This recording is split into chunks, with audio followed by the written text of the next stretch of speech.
जसजशी निवडणुकांकरता लोकसभा निवडणुकांकरता उमेदवारी यादी जाहीर होतीये तसतसे मात्र आता निवडणुकांचे पडघम अधिकच जोरदार वाजायला सुरुवात झालेली आहे। जिथं यादी जाहीर झालेली नाही, उमेदवारीची घोषणा झालेली नाहीये, तिथं इच्छुकांची भाऊगर्दी सुद्धा पाहायला मिळतेय, तर कुठं बंडाचं निशाण सुद्धा फडकताना दिसतंय। आणि अर्थात हीच आज आपली स्टोरी ऑफ द डे आहे। निवडणुकांची रणधुमाळी आता जोरदार सुरू झाली आहे।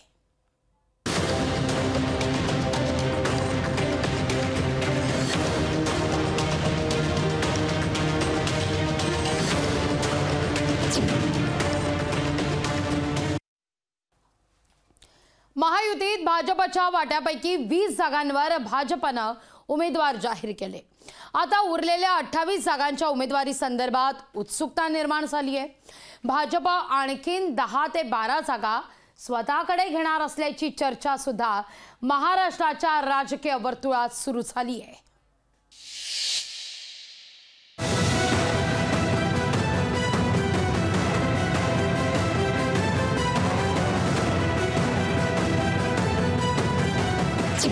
महायुतीच्या 28 जागांबाबत महाराष्ट्राला उत्सुकता। 28 पैकी भाजप किती जागा लढवणार? भाजप आणखीन 10 ते 12 जागा स्वतःकडे घेणार?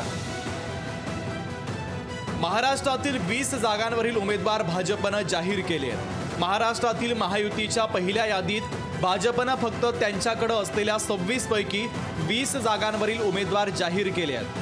आता उरलेल्या 28 जागांमध्ये भाजप किती वाटा घेणार याची उत्सुकता निर्माण झाली आहे। आतापर्यंत मित्रपक्षांच्या कोणत्याही जागेवर दावा न करणारा भाजप पुढच्या टप्प्यात शिवसेना आणि राष्ट्रवादीच्या जागांवर दावा सांगण्याची शक्यता आहे। 28 जागांचा विचार करता शिवसेनेला 22 जागा मिळणार नाही हे आता स्पष्ट झालंय। तरीही शिवसेना मात्र अजूनही त्यांच्या 22 जागांच्या मागणीवर ठाम आहे। मी आपल्याला सांगतो, तिन्ही पक्षांना योग्य जागा या जागा वाटपामध्ये मिळतील। आमच्यामध्ये जागा वाटपाबाबतीत रशिकेश बिलकुल नाही। फक्त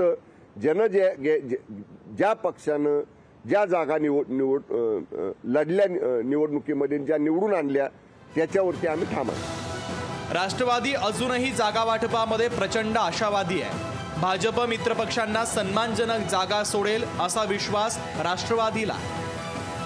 भाजपच्या केंद्रातील शीर्ष नेतृत्वाबरोबर जी बैठक होत आहे त्याच्यामध्ये आमचे राष्ट्रीय अध्यक्ष माननीय अजितदादा पवार, प्रांताध्यक्ष सुनीलजी तटकरे, राष्ट्रीय कार्याध्यक्ष खासदार प्रफुल्लभाई पटेल ही योग्य चर्चा करून लवकरात लवकर राष्ट्रवादीला सन्मानपूर्वक लोकसभेच्या जागा लढायला मिळतील। भाजप महायुतीमध्ये मोठा भाऊ आहे, त्यामुळे मोठा भाऊ जी लोकसभेची जागा सांगेल ती भाजपची अशी स्थिती आहे। तर राष्ट्रवादी आणि शिवसेनेचा जागा वाटपामध्ये भ्रमनिरास होण्याची शक्यता नाकारता येत नाहीये। ठाण्यातून शुभम कोळीसह मीनाक्षी म्हात्रे, लोकशाही मराठी, मुंबई।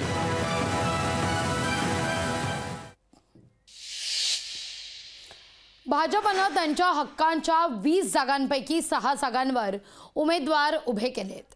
उरलेल्या 6 जागांवर उमेदवार कोण असणार याची उत्सुकता आता शिगेला पोहोचली आहे।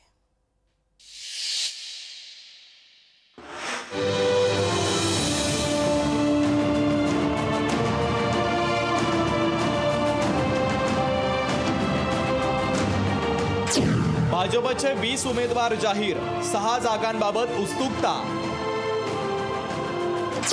6 पैकी 3 जागा राष्ट्रवादीला सोडणार? उत्तर पश्चिम मुंबई आणि सोलापूरचा उमेदवार बदलणार? भाजपनं महाराष्ट्रातील 20 उमेदवार जाहीर करताना बहुतांश विद्यमान खासदारांवर पुन्हा विश्वास दाखवलाय। ही यादी जाहीर करताना युतीत भाजप ज्या 26 जागा लढत होता त्यापैकी 6 जागांवरील उमेदवार जाहीर केलेले नाहीयेत। त्यामुळे या 6 जागांवर उमेदवार कोण असतील याबाबत उत्सुकता निर्माण झाली आहे। उत्तर पश्चिम मुंबई लोकसभा मतदारसंघात पूनम महाजन खासदार आहेत, त्या जागेवर उमेदवार कोण असेल याबाबत अजूनही उत्सुकता आहे। साताऱ्यामध्ये मागच्या लोकसभा पोटनिवडणुकीमध्ये भाजपचा पराभव झाला होता, त्या ठिकाणी पुन्हा उदयनराजेंना संधी मिळण्याची शक्यता आहे। सोलापूरमध्ये जय सिद्धेश्वर स्वामी विद्यमान खासदार आहेत, तर त्यांच्या जागी नवा उमेदवार दिला जाण्याची शक्यता. बारामती मतदारसंघामध्ये 2019ला भाजपच्या कांचन कुल यांचा पराभव झाला होता. ती जागा आता राष्ट्रवादीच्या सुनेत्रा पवारांना सोडली जाण्याची शक्यता. गडचिरोलीमध्ये भाजपचे अशोक नेते खासदार आहेत, तर ती जागा आता राष्ट्रवादीला सोडली जाऊ शकते किंवा तिथं उमेदवार बदलला जाऊ शकतो.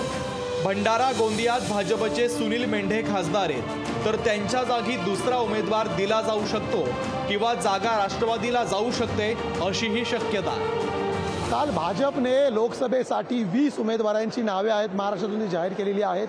याआधी भाजपने 26 जागा लढलेल्या होत्या.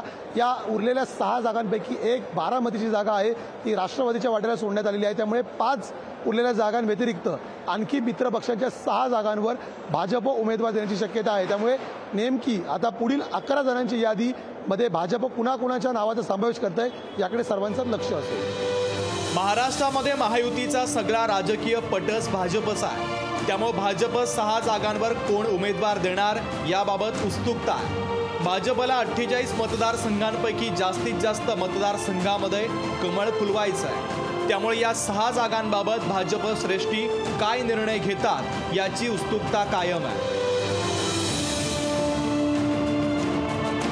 चेतन ननावरे, लोकशाही मराठी, मुंबई.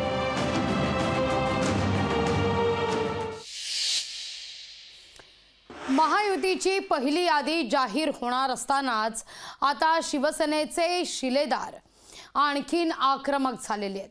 महायुतीची पहिली यादी तर जाहीर झाली आणि त्यानंतर शिवसेनेचे शिलेदार सुद्धा आक्रमक होताना दिसतात, कारण शिवसेनेकडून अनेक जागांवर दावा केला जातोय.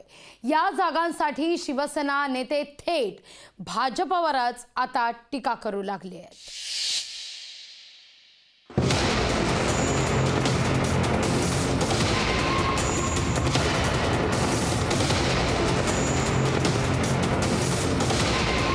पुन्हा पुन्हा जर आमचा विश्वासघात झाला तर माझंही नाव रामदास कदम आहे. मी असं मतदारांना मतदानाचा हक्क मिळावा म्हणून मी निवडणूक लढणार.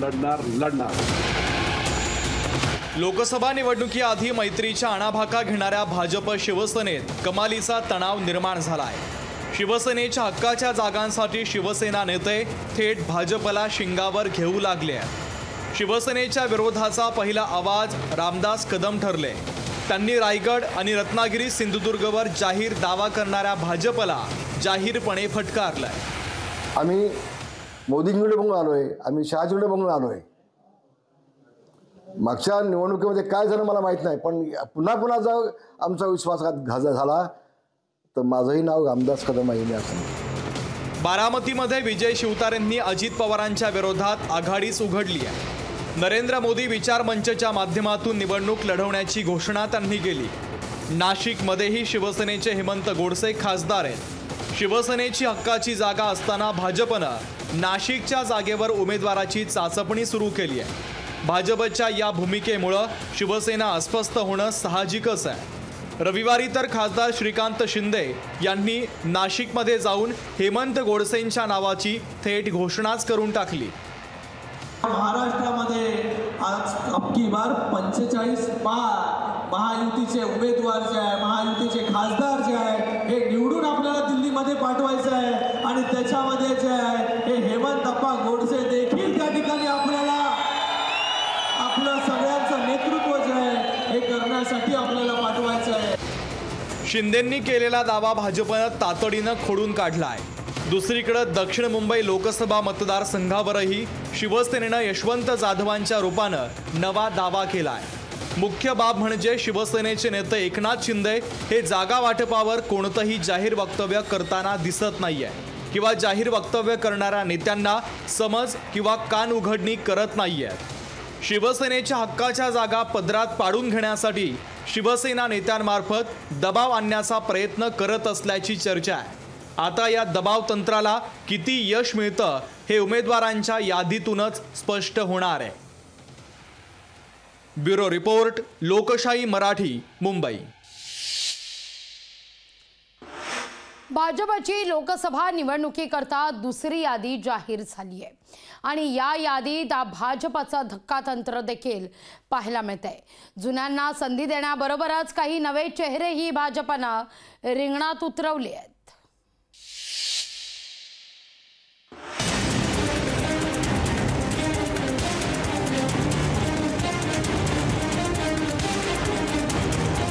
लोकसभा निवडणुकीसाठी भाजपच्या दुसऱ्या उमेदवारीच्या यादीची काल घोषणा झाली आणि या यादीमध्ये विशेषतः विदर्भात भाजपचं धक्कातंत्र पाहायला मिळालं। 1995 पासून राज्यात मन रमवणाऱ्या मंत्री सुधीर मुनगंटीवार यांना भाजपनं लोकसभा निवडणुकीसाठी आता रिंगणात उतरवलाय। चंद्रपुरातून उमेदवारी जाहीर केल्यानंतर सुधीर मुनगंटीवार नाराज आहेत का अशी चर्चा सुरू झाली आहे। यावर लोकशाही सोबत बोलताना मुनगंटीवारांनी आपल्याला महाराष्ट्रामध्ये राहून काम करण्याची इच्छा होती, मात्र पक्षानं जो आदेश दिलाय तो मान्य असल्याचं म्हणत एक प्रकारे नाराजी व्यक्त केली आहे। आनंदी आणि असं नाही, मी कधीच आयुष्यात पदाचा मोह कधी केला नाही। फक्त मला स्वतःला व्यक्तिगत वाटायचं की राज्यामध्ये जी माझी काही कामाच्या मध्ये महाराष्ट्रात जास्त काम करू शकेल, पण मी आता तयारी केली। आता दिल्लीत सुद्धा दिल्लीचेही तख्त राखतो, महाराष्ट्र माझा असं काम करून दाखवेल। आता नेमका हाच मुद्दा विरोधकांकडून उपस्थित केला जातोय। सुधीर मुनगंटीवारांना लोकसभेची उमेदवारी जाहीर करून बळीचा बकरा बनवलाय अशी टीका विरोधी पक्षनेते विजय वडेट्टीवार यांनी केली आहे। मुनगंटीवारांना कधी बळीचा बकरा केला काय असं आता वाटायला लागलंय, कारण माझी तिकीट मीच कापणार म्हणले। आता त्यांची तिकीट पक्षाने कापली नाही, पण जनता त्यांची दिल्लीची जाणारी वाट मात्र अडवेल की काय किंवा कापेल हा येणारा काळ सांगेल। आता मी काय यावर अधिक बोलणार नाही, पण बिचाऱ्यांना अनिच्छेने त्यांची इच्छा नसताना जबरदस्तीनं त्यांच्या गळ्यात ही वरमाला घातली असं सगळं त्यांच्या चेहऱ्यावरून दिसते। आता सुधीर मुनगंटीवार यांना लोकसभेच्या मैदानात उतरवल्यानंतर माजी केंद्रीय गृहराज्यमंत्री हंसराज अहिर यांच्या समर्थकांमध्ये नाराजी असल्याचा सूर आळवला जातोय। त्यामुळे पक्षांतर्गत नाराजीचा मुनगंटीवार यांना सामना करावा लागण्याची शक्यता वर्तवली जाते। तर दुसरीकडे माझी कन्या शिवानी तिकीट मागते हायकमांडकडे, हायकमांडचा निर्णय आहे वरिष्ठांचा, तिकीट दिली तर लढू, हायकमांड जो निर्णय घेतील तो त्याला देतील त्याच्यासाठी काम करू असं सांगत विजय वडेट्टीवार यांची कन्या शिवानी वडेट्टीवार चंद्रपूर या लोकसभा मतदारसंघातून नशीब आजमावण्यासाठी इच्छुक असल्यानं आता सुधीर मुनगंटीवारांच्या विरोधात कोणाची लढत होते आणि कोण बाजी मारतं याकडे सगळ्यांचं लक्ष लागलंय। अजय अडसूळसह ब्युरो रिपोर्ट, लोकशाही मराठी।